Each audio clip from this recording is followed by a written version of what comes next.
proceed.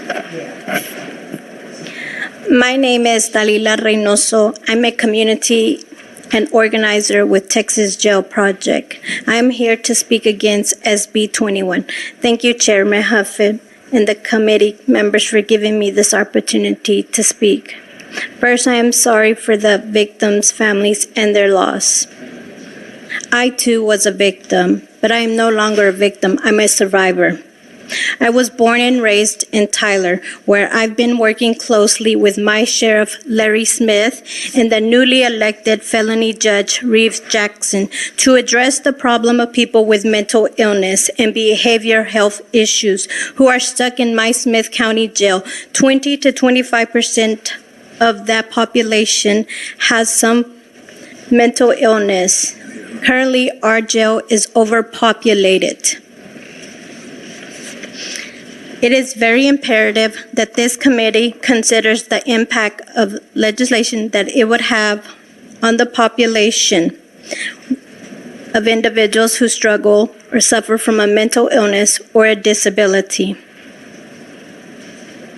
Recently, I had 2 childhood friends that were in the Smith County Jail struggling with their severe mental illness, only to find themselves decompensating severely bad to a point where one of my childhood friends could no longer recognize her own father.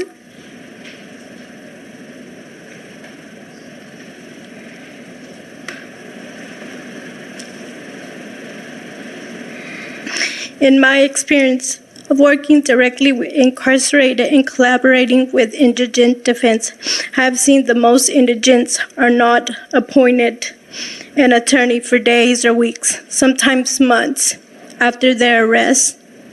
It is up to the defendants to request an appointment, but how can they when they struggle with a mental illness?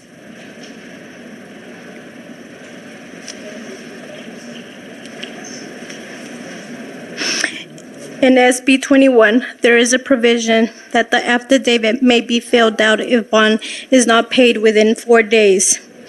And a hearing has to be set upon filling the affidavit within 48 hours.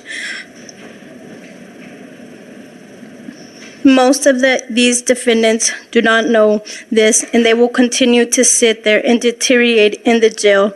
Why not have an automatic inquiry of indigent and appointed attorneys at the time of arrest so they can be advised and bond issues addressed immediately, including issues of incompetency, and not have to deteriorate in our county jail.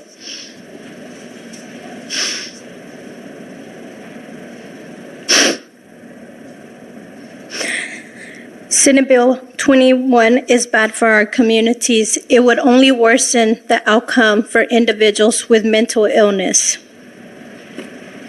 My county is already strained. It already spends too much money in incarceration. The county's budget for public services like public library, housing, mental service only make 1% of its expenditures. Meanwhile, correction makes 50% of the largest share.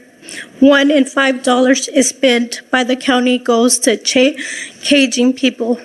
For every dollar the county spends, 20% goes to cages, and less than 1 cent goes to public service. This bill would only make the problem worse.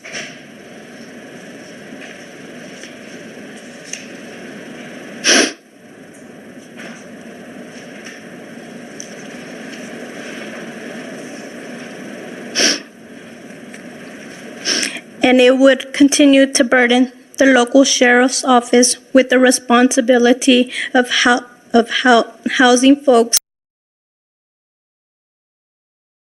that pose little or no threats to public safety. I urge you to vote no. Thank you for your time. Thank you very much for your testimony.